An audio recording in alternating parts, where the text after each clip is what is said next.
തമിഴകത്ത് high ഡ്രാമയാണ്. സർക്കാർ രൂപീകരണത്തിനുള്ള വിജയിയുടെ നീക്കങ്ങൾക്ക് വിലങ്ങുതടിയായി DMK ADMK സഖ്യത്തിന് നീക്കം നടക്കുന്നു എന്നതാണ് ഏറ്റവും ഒടുവിലത്തെ അഭ്യൂഹം. വിജയ് അധികാരത്തിൽ നിന്ന് മാറ്റി നിർത്താനായി കൈകോർക്കുകയാണ് ദ്രാവിഡ വൈരികൾ എന്നുള്ള ചർച്ചകളാണ് നടക്കുന്നത്.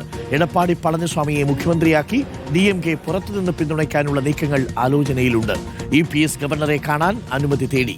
അതേസമയം 113 സീറ്റുകൾ ഉറപ്പാക്കി TVKക്ക് കേവല ഭൂരിപക്ഷം ലഭിക്കുന്നതിൽ ഇന്ന് നടക്കുന്ന നേതൃയോഗങ്ങൾ നിർണായകമാണ്. CPM, CPI, വിടുതലൈ, തിരുസൈത്തൈക്കൾ കക്ഷി എന്നിവർ പിന്തുണ സംബന്ധിച്ച് ഇന്ന് നിലപാടെടുക്കും.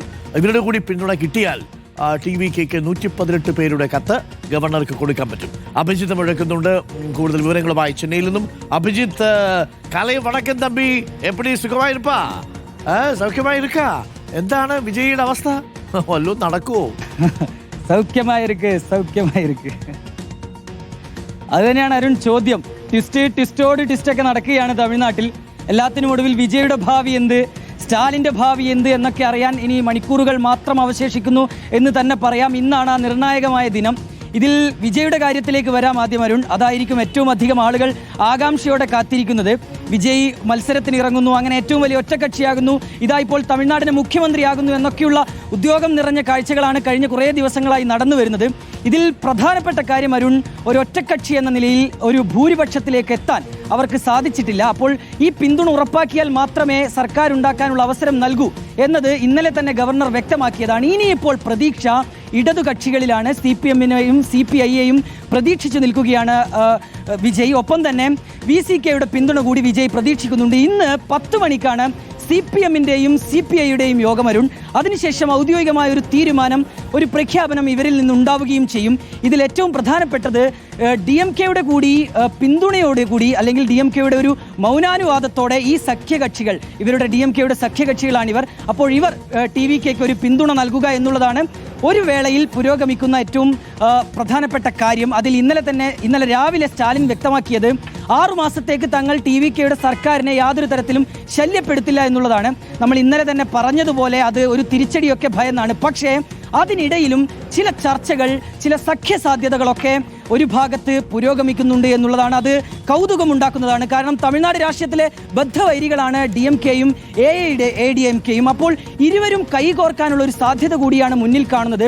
ഇന്നിപ്പോൾ ഗവർണറെ കാണാൻ എടപ്പാടി പളനിസ്വാമി അനുമതി തേടുകയും ചെയ്തിട്ടുണ്ട്. അതിനുള്ളൊരു പ്രധാനപ്പെട്ട കാരണം DMKയിലെ ഒരു വിഭാഗത്തിന് വിജയ് അധികാരത്തിൽ വരുന്നതിനോട് വലിയ എതിർപ്പുണ്ട്. കാരണം ഒരു MGRന്റെ ലെവലിലേക്കൊക്കെ വിജയ് പോയി കഴിഞ്ഞാൽ അത് DMKയുടെ പതനത്തിനുള്ള പ്രധാനപ്പെട്ട കാരണമാകും. അങ്ങനെ വന്നു കഴിഞ്ഞാൽ തങ്ങളുടെ അസ്തിത്വം തന്നെ ഇല്ലാതാകും എന്നുള്ള ഭയമാണ് DMKയെ സംബന്ധിച്ചുള്ളത്.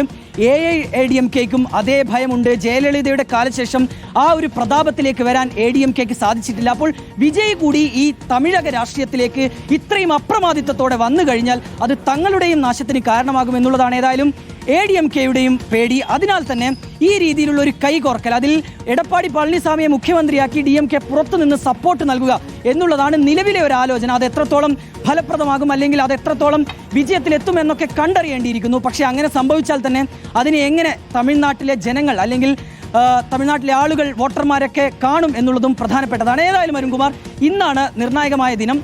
വിജയ് തമിഴ്നാടിന് മുഖ്യമന്ത്രിയായി വരുമോ എന്നുള്ള ആകാംക്ഷയുണ്ടാക്കുന്ന ചോദ്യം, അതിനൊരു ഉത്തരം ഇന്ന് ലഭിച്ചേക്കും. ഇന്നിപ്പോൾ പിന്തുണ അത് CPM-ഉം CPI-യും ഒപ്പം തന്നെ VCKയും നൽകിക്കഴിഞ്ഞാൽ 118 എന്ന ആ ഒരു മാജിക്കൽ നമ്പർ കടക്കാൻ TVKക്ക് കഴിയും. അങ്ങനെയാണെങ്കിൽ ആ കത്തുമായി നേരെ ഗവർണറുടെ അടുത്തെത്തുന്നു.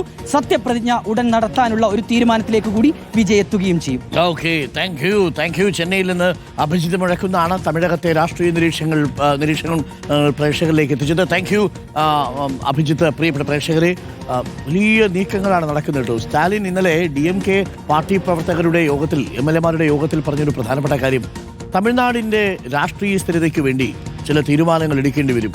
എന്ത് തീരുമാനങ്ങൾ? ബദ്ധവൈരികളായ DMKയും ADMKയും കൂടി TVKയെ എതിർക്കാൻ വേണ്ടി ഒരുമിക്കുന്നു എന്നതാണോ? അങ്ങനെയാണെങ്കിൽ എടപ്പാടി പളനിസ്വാമിയെ മുഖ്യമന്ത്രിയാക്കി DMK പുറത്തു നിന്നുള്ള പിന്തുണ നൽകാനാണോ ഉദ്ദേശിക്കുന്നത് എന്നുള്ളതാണ്. അങ്ങനെ വന്നാൽ ADMKയിൽ നിന്ന് ഇപ്പോൾ വിട്ടുപോകുമെന്ന് കരുതുന്ന 15 MLA-മാർ TVKയ്ക്കൊപ്പം പോകുമോ? അവർ പോയാൽ DMK പിന്തുണച്ചിട്ടും കാര്യമില്ല. അല്ലെങ്കിൽ തന്നെ ബാക്കിയുള്ള എല്ലാവരെയും കൂടി ഒരുമിച്ച് തുരുത്തുകൂട്ടി വേണം തമിഴ്നാട്ടിൽ അങ്ങനെ ഒരു വളരെ ദുർബലമായ ഒരു കൂട്ടുകക്ഷി സർക്കാർ ഉണ്ടാക്കാൻ. മറുഭാഗത്ത് TVK 3 മുന്നണികളുടെ മനസ്സേ ആവശ്യമുള്ളൂ. ഒന്ന് CPM, 2 MLA-മാർ, CPI 2 MLA-മാർ, BCK, അതേപോലെ മുസ്ലിം ലീഗ് അങ്ങോട്ടില്ല എന്ന് പറഞ്ഞു കഴിഞ്ഞു. എങ്കിലും ചില നീക്കങ്ങൾ നടത്തുന്നുണ്ട്. നിലവിൽ 107 MLA-മാരാണ് TVK-ക്കൊപ്പമുള്ളത്. 108 ഉണ്ടായിരുന്നെങ്കിലും ട്രിച്ചി കൂട്ടില്ല. കാര്യം 2 ഇടങ്ങളിലാണ് വിജയ് മത്സരിച്ചത്. മണ്ടത്തരമാണ് കാണിച്ചത്. ആ ട്രിച്ചി അപ്പോൾ തന്നെ തൃശയെ അങ്ങ് മത്സരിപ്പിച്ചിരുന്നെങ്കിൽ ഇപ്പോൾ തൃശയും കൂടി ജയിച്ചു വന്നേനെ, 108 ആയേനെ. അങ്ങനെയാണെങ്കിൽ പിന്നീട് 10 MLA-മാരുടെ മാത്രമേ ആവശ്യമുണ്ടായിരുന്നുള്ളൂ. ഓരോ MLA-മാർക്ക് വേണ്ടിയിട്ട് നെട്ടോട്ടമാണ് TVK എന്നുള്ളത്, അല്ലേ? തമിഴ്നാട്ടിലെ കാണുമ്പോൾ സ്വതന്ത്രനായിട്ട് മത്സരിച്ച് ജയിച്ചാൽ മതിയായിരുന്നു, അല്ലേ? ഇപ്പോൾ എന്തൊരു ഡിമാൻഡാ.